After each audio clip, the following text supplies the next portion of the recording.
ओम गणेशाय नमः। ओम नमः शिवाय। मैं निखिल ज्योतिष आचार्य आप सभी का मेरे चैनल पर पुनः स्वागत करता हूं। आशा करता हूं कि आप सभी स्वस्थ होंगे। महादेव की कृपा आप सभी पर सदैव बनी रहे। ये वीडियो कन्या यानी कि वर्गों के लिए बहुत विशेष है, क्योंकि वीडियो है 17 सितंबर से 17 अक्टूबर 2025 के सूर्य देवता के राशि परिवर्तन के बारे में। सूर्य महाराज राशि बदल रहे हैं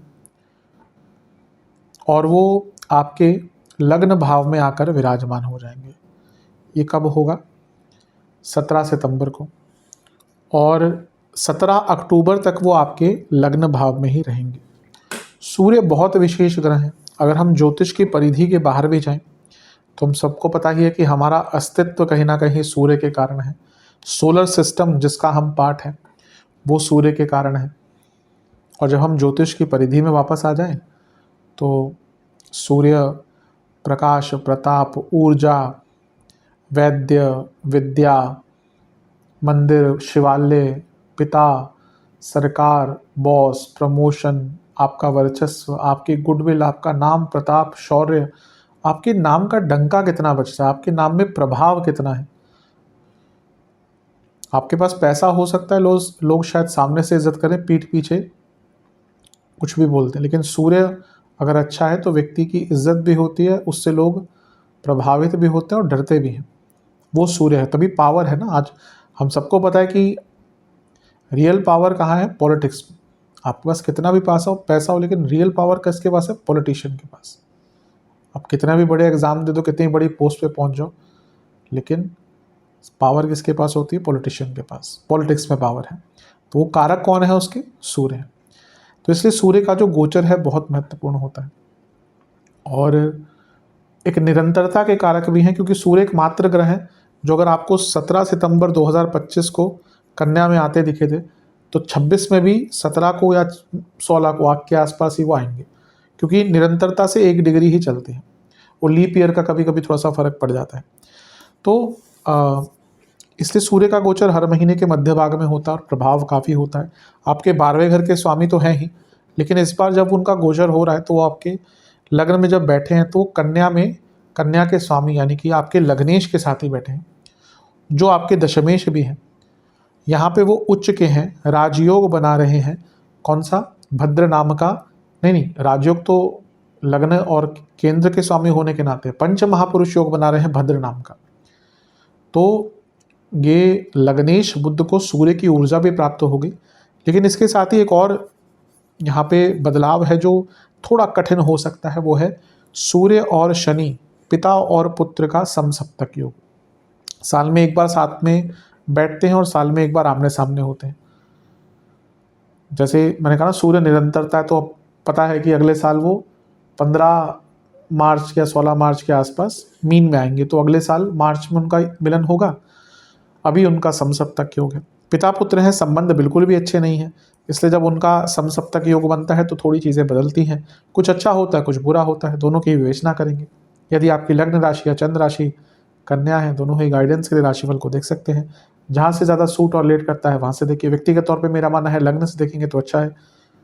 इनकेस नहीं पता है आपको अपनी लग्न राशि, तो आप अपनी चंद्र राशि से भी इसको देख सकते हैं। शुरू करते हैं। सूर्य का लग्न भाव में आना एक प्रकार से अच्छा माना जाता है। कुछ इसके नेगेटिव इम्पैक्ट भी होते हैं, लेकिन मोर और लेस ठीक ही है। हाँ, उनके स्वामित्व से चीज़ें बदल सकती हैं। जैसे आपके 12वें घर के स्वामी हैं तो रोग भी लेके आएंगे, लेकिन मोर और लेस जैसे मैंने कहा ना कि अब जैसे सूर्य ग्रहों के राजा हैं, तो इसलिए जिसके लग्न में सूर्य होते हैं, अगर कुंडली ओवरऑल अच्छी है तो उनका व्यक्तित्व तो एक प्रकार से राजा के समान ही होता है। अब जैसा मैंने कहा ना कि वो कुंडली पर बहुत चीज़ें डिपेंड करती है। कुंडली बहुत स्ट्रांग है तो वो इंटेंसिटी बहुत ज़्यादा होगी, कुंडली वीक है तो वो इंटेंसिटी कम होगी। लेट्स से कि एक व्यक्ति का सूर्य लग्न में है, उसकी कुंडली बहुत स्ट्रांग है, तो वो हो सकता है पॉलिटिक्स में बड़े लेवल पर राज करे। हो सकता है उसकी कोई सरकारी जॉब लग जाए जो बड़े एडमिनिस्ट्रेटिव रोल उसको मिले। वहीं पर अगर कुंडली वीक है तो हो सकता है वो अपने कॉलोनी का हेड बन जाए। वो हो सकता है वो किसी और सरकारी जॉब में जाए जिसमें कई चीज़ें उसके अधीन है, तो लेवल बदल जाता है। लेकिन अदरवाइज देखा जाए सूर्य का लग्न में आना अथॉरिटी देता है, तो जब वो लग्न में आ रहे हैं तो अथॉरिटी आएगी, महत्वाकांक्षाएं बढ़ेंगी, यानी कि एम्बिशन बढ़ेगा, आपकी सोच सकारात्मक हो जाएगी, आप अपने जीवन को उच्च स्तर पर लेके जाने का प्रयास करेंगे और उसमें सफलता भी पाएंगे। क्यों? क्योंकि यहाँ पे लग्नेश भी बैठे हैं, बुध। 15 तारीख को बुध का गोचर भी हुआ था, तो बुध भी यहाँ पे 2 या 3 अक्टूबर तक रहेंगे और उच्च की अवस्था में रहेंगे। और ये जो बुध हैं वो दशमेश भी हैं, लग्नेश भी हैं, जैसा मैंने कहा था पंच महापुरुष योग भी बना रहे हैं। तो उनका सूर्य के साथ मिलन बुध आदित्य योग महत्वाकांक्षाओं को पूरा करेगा, एम्बिशियस आपको ज़्यादा बनाएगा, महत्वाकांक्षी बनाएगा, आपको उच्च स्तर पर लेके जाएगा, पद प्राप्ति का योग होता है। और क्योंकि सूर्य प्रमोशंस के कारक हैं, 10वां भाव करियर का है, लग्न के स्वामी के साथ सूर्य बैठे हैं जो कारक हैं, जो दशमेश भी हैं बुध, उनके साथ बैठे हैं, तो ये प्रमोशन का बहुत सुंदर योग बनता है कि आपकी प्रमोशन यहाँ पर हो सकती है। अब इसमें क्योंकि शनि का एक एंगल भी है, उस पर मैं थोड़ा सा बाद में आता हूँ, लेकिन अदरवाइज तो कई लोगों के प्रमोशन के योग यहाँ पर बन सकते हैं।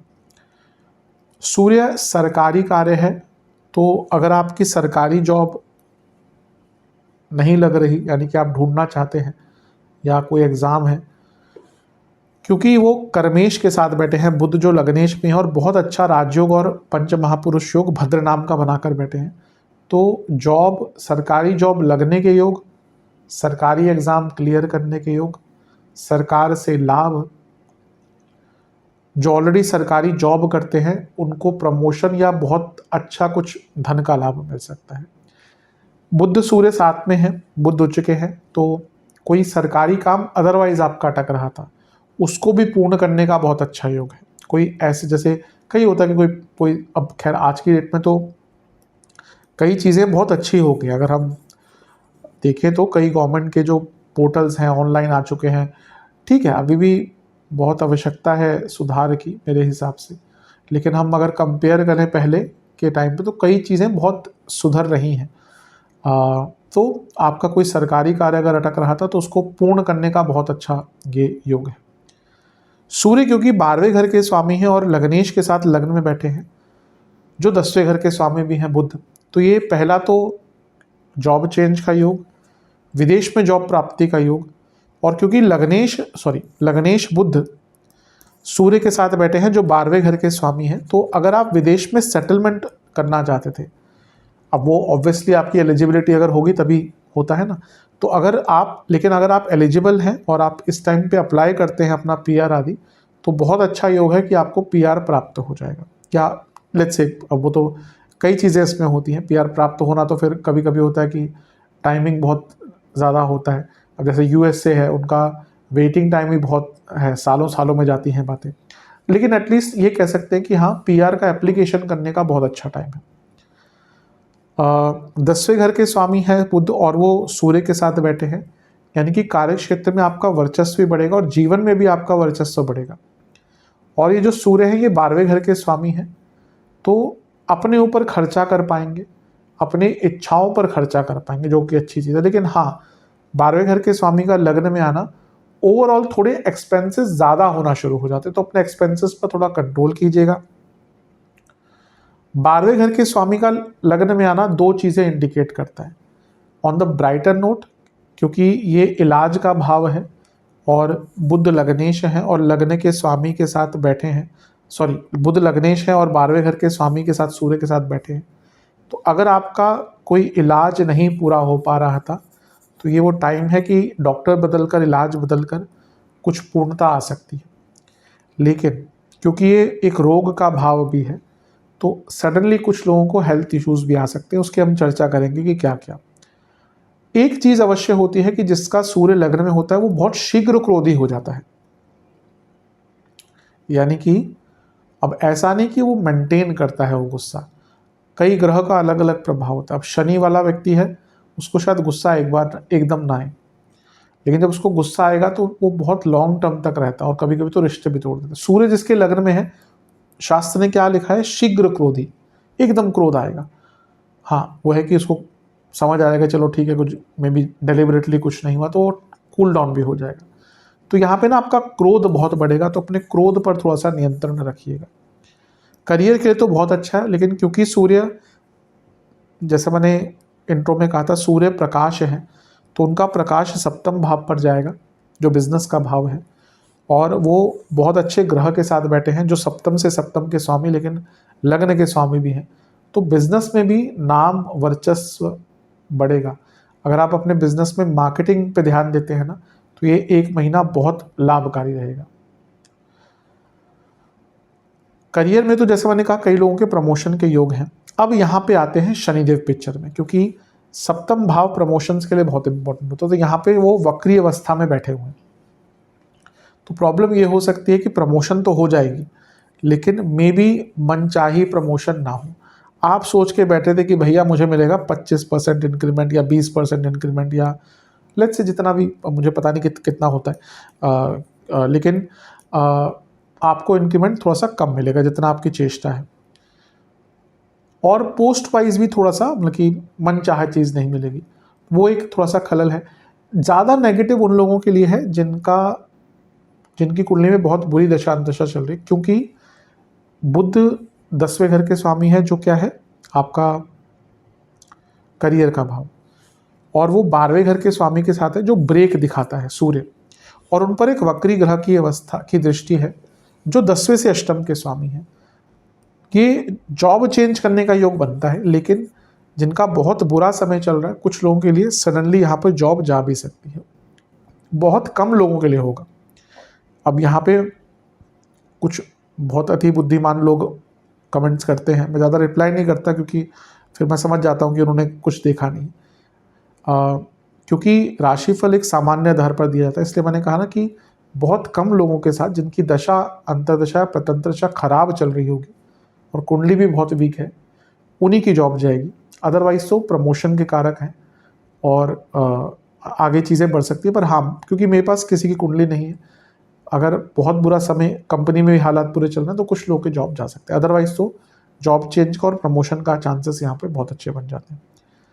इसके साथ ही जब शनि सूर्य समसप्तक है और लग्न सप्तम में है, अच्छी चीज़ ये है कि आपका नाम, आपका वर्चस्व बढ़ सकता है। जो लोग पॉलिटिक्स में एंट्री करना चाहते हैं उनके लिए अच्छा टाइम है, सोशल वर्क कुछ करना चाहते हैं, पॉपुलर होना चाहते हैं, उनके लिए अच्छा टाइम है। लेकिन सप्तम भाव मैरिड लाइफ का है, यहाँ ऑलरेडी ये शनि वक्री चल रहे हैं और इसके कारण प्रॉब्लम्स ऑलरेडी मैरिड लाइफ में आ रही होगी। अब सूर्य भी यहाँ पर आ गए, उनकी दृष्टि आ गई सप्तम पर, जो छठे घर के स्वामी हैं, कहाँ से, सप्तम से छठे के, लग्न से 12वें के। लड़ाई झगड़े बहुत होंगे, और क्योंकि बुध का इन्वॉल्वमेंट भी है, सूर्य सरकार, बुध अदालती कार्रवाइयाँ, कुछ लोग सडनली डाइवोर्स की तरफ जा सकते हैं। तो थोड़ा सा मैरिड लाइफ पे ध्यान दें। लव लाइफ में ठीक ठाक है, कोई ऐसी दिक्कत नहीं है। स्टूडेंट्स के लिए काफ़ी अच्छा है क्योंकि पंचम से त्रिकोण में बुध आदित्य योग बन रहा है, यानी कि स्टूडेंट्स का जो भाग्य है वो भी साथ देगा। और क्योंकि बुध स्टूडेंट्स के कारक हैं, सूर्य 12वें घर के स्वामी हैं, तो वह स्टूडेंट जो विदेश जाना चाहते थे उनको भी लाभ मिलेगा। तो कुछ चीज़ों पर बुरा प्रभाव है, कुछ चीज़ों पर अच्छा प्रभाव है। सेहत के दृष्टिकोण से मैं कहूँगा कि हड्डियों की प्रॉब्लम, बीपी की प्रॉब्लम, गॉल ब्लैडर किडनी की प्रॉब्लम, पैरों के रोग, नसों के रोग और जनरल वीकनेस बहुत तंग करेगी, क्योंकि सूर्य और शनि की बनती नहीं है, और सूर्य 12वें और शनि छठे घर के स्वामी हैं। ये थोड़ा बहुत इंजरी का योग भी बना देता है। तो अगर हम बड़े आधार पर देखें, मैक्रो लेवल पर देखें, तो ये जो गोचर है सूर्य का, ये अच्छा है। कुछ लोगों को पद प्राप्ति, प्रमोशन, पॉलिटिक्स में लाभ, बिजनेस में चीज़ें बदलने का मौका मिलेगा। लेकिन अति क्रोधित रहना, शीघ्र क्रोधी होना, इस पर बुरा प्रभाव, मैरिड लाइफ में बुरा प्रभाव पड़ सकता है। तो इस पर थोड़ा सा ध्यान दीजिएगा। और जैसा मैंने कहा, कुछ लोगों के जॉब जाने के योग बनते हैं।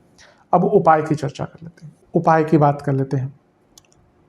आपको एक पात्र में जल, पीली सरसों, अक्षत लेकर सूर्य देवता को अर्घ देना है। ओम, और उसके बाद ओम आदि देवताय नमः मंत्र का 108 बार जाप करना है। महादेव का कच्चे दूध से अभिषेक करके, चंदन का तिलक लगाकर, आटे के हलवे का भोग लगाकर ओम सदा शिवाय नमः मंत्र का 108 बार जाप करना। ये उपाय कर लेंगे, अवश्य लाभ मिलेगा। आशा करता हूँ वीडियो काम आएगी। चैनल पर नए हैं, सब्सक्राइब कीजिए, वीडियो को लाइक कीजिए। मिलता हूँ अगली वीडियो में, तब तक के लिए ओम नमः शिवाय।